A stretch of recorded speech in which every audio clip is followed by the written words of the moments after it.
Welcome back to my YouTube channel. So ಬಹಳ ದಿನದಿಂದ ಅನ್ನಿಸ್ತಿತ್ತು ಎಲ್ಲಾದ್ರೂ ಡಿಫ್ರೆಂಟ್ ಆಗಿ ಮಟನ್ ಟ್ರೈ ಮಾಡೋಣ ಅಂತ. ಸೊ ಎಲ್ಲಿ ಅಂತ ಹುಡುಕ್ದಾಗ ನಮಗೆ ಸಿಕ್ಕಿದ್ದೆ ನಾಟಿ ಮನೆ. ಅಲ್ಲಿ ತಗೊಂಡಿದ್ದೆ ಬಕಾಸುರ ಮಟನ್ ಕೊಂಬೋ. ಏನೇನು ಬರುತ್ತೆ? ಫಸ್ಟ್ ಒಂದು ಮುದ್ದೆ ಬರುತ್ತೆ, ಸೊ ಒಂದು ಬಿರಿಯಾನಿ ಬರುತ್ತೆ, ಒಂದು ಚಿಲ್ಲಿ ಚಿಕನ್, ಮತ್ತು ಒಂದು 2 ಪೀಸ್ ಕಬಾಬ್ ಕೊಟ್ಟಿದ್ದಾರೆ, ಮತ್ತು ಸ್ವಲ್ಪ ಗ್ರೇವಿ ಕೊಟ್ಟಿದ್ದಾರೆ. ಸೊ ಏನು ಟೇಸ್ಟ್ ಇರುತ್ತೆ ಏನು ತಿಂದು ನೋಡೋಣ ಬನ್ನಿ. ನಾನು ಫಸ್ಟ್ ತಿಂದಿದ್ದೆ ಕಬಾಬ್. ಬಾಯಿ ಒಳಗಿಟ್ರೆ ಜಾಸ್ತಿ ಖಾರನೂ ಇಲ್ಲ, ಈ ಕಡೆ ಸಪ್ಪೆನೂ ಇಲ್ಲ, ಬ್ಯಾಲೆನ್ಸ್ಡ್ ಆಗಿ ಕರೆಕ್ಟ್ ಆಗಿತ್ತು ಗುರು.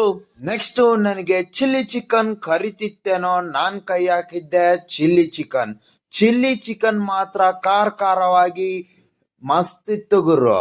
ಆಮೇಲೆ ತಿಂದಿದ್ದೆ ಮುದ್ದೆ ಮಾತ್ರ ನಮ್ಮ ಮಂಡ್ಯ ಸ್ಟೈಲ್ ರೀತಿ ಚೆನ್ನಾಗಿತ್ತು ಗುರು. ಇನ್ನೊಂದೆರಡು ತರ್ಸನ ಅನ್ಕೊಂಡ್ವಿ, ಇನ್ನೂ ಬಿರಿಯಾನಿ ಇದೆ, ಮತ್ತೆ ಸುಮ್ಮನೆ ವೇಸ್ಟ್ ಮಾಡಬಾರ್ದಲ್ಲ, ಅದಕ್ಕೆ ಸುಮ್ಮಾದ್ವಿ. ಬಿರಿಯಾನಿ ಮಾತ್ರ ಖಾರವಾಗಿ ಬಾಯಿಗೆ ಮಾತ್ರ ಏನ್ ರುಚಿ ಅನ್ನಿಸ್ತಿತ್ತಂದ್ರೆ ಒಳ್ಳೆ ಬಿರಿಯಾನಿ ತಿಂದೆ ಗುರು. ಆಮೇಲೆ ನಮಗೆ ಸಜೆಸ್ಟ್ ಮಾಡಿದ್ದೆ ದೊಣ್ಣೆ ಬಿರಿಯಾನಿ ಮಾತ್ರ ಎಕ್ಸಲೆಂಟ್ ಇತ್ತು ಗುರು. 10/10 ಕೊಡ್. ಆಮೇಲೆ ಒಂದು ಕೋಕ್ ಕೊಟ್ರು ಗುರು. ಕೋಕಿಂದ ನಮ್ಮ ಊಟನ ಮುಗಿಸಿದ್ವಿ.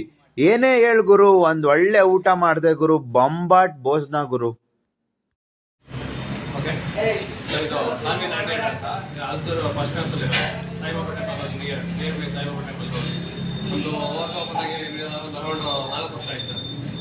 ನಮ್ಮ ಸ್ಪೆಷಲ್ ಬಂದ್ಬಿಟ್ಟು ಮಟನ್ ಬಿರಿಯಾನಿ, ಚಿಕನ್ ಬಿರಿಯಾನಿ, ಬೋಟಿ ಫ್ರೈ, ತಲೆ ಮಾಂಸ, pepper chicken, chilli chicken, mutton chop ಸಿಗುತ್ತೆ, ತುಂಬ ಚೆನ್ನಾಗಿರುತ್ತೆ.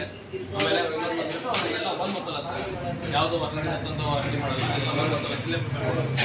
ಹಾಗಾಗಿ ಜನ ತುಂಬ ಇಷ್ಟಪಡ್ತಾರೆ. 4 ವರ್ಷದಿಂದ ಚೆನ್ನಾಗಿ ಓಡ್ತಾ ಇದೆ ಮಾಡ್ತಾರೆ. ಅಡ್ರೆಸ್ ಬಂದ್ಬಿಟ್ಟು first class, Saibaba near Saibaba temple Ulsoor. Timings ಬಂದ್ಬಿಟ್ಟು ಸರ್ ನಮ್ಮದು ಬೆಳಿಗ್ಗೆ 8 ಗಂಟೆ. ಸಂಡೇಸ್ ಮಾತ್ರ ನಿಮಗೆ ಕಾಲ್ soup, chicken biryani, mutton biryani ಎಲ್ಲ ಬೆಳಿಗ್ಗೆ 8 ಗಂಟೆಗೆ ಕಟ್ಟಿದಾಗುತ್ತೆ. ಇನ್ನು ಎವ್ರಿಡೇ ಬಂದ್ಬಿಟ್ಟು ಬೆಳಿಗ್ಗೆ ಕಾಲ್ ಸೂಪು, ಇಡ್ಲಿ, ದೋಸೆ ಅವೈಲೇಬಲ್ ಇರುತ್ತೆ. ಇನ್ನು ಬೋಟಿ fry, chicken fry, chilli chicken ಇದೆಲ್ಲ ಅವೈಲೇಬಲ್ ಇರುತ್ತೆ. ಬಿರಿಯಾನಿ ಬಂದು 12 ಗಂಟೆ ಮಾಮೂಲಿ ಡೇಸ್. ಸಂಡೇಸ್ ಮಾತ್ರ 8 ಗಂಟೆ ಬಿರಿಯಾನಿ ಸಿಗುತ್ತೆ, ಮಟನ್ ಬಿರಿಯಾನಿ, ಚಿಕನ್ ಬಿರಿಯಾನಿ. ಇದು ಎಷ್ಟು ಸಂಜೆ ಎಷ್ಟೊತ್ತವರೆಗೆ ಇರ್ತೀರಾ ನೀವು? ನೈಟ್ 11 o'clock ಎಲ್ಲ ಐಟಮ್ ಸಿಗುತ್ತೆ. Okay, thank you.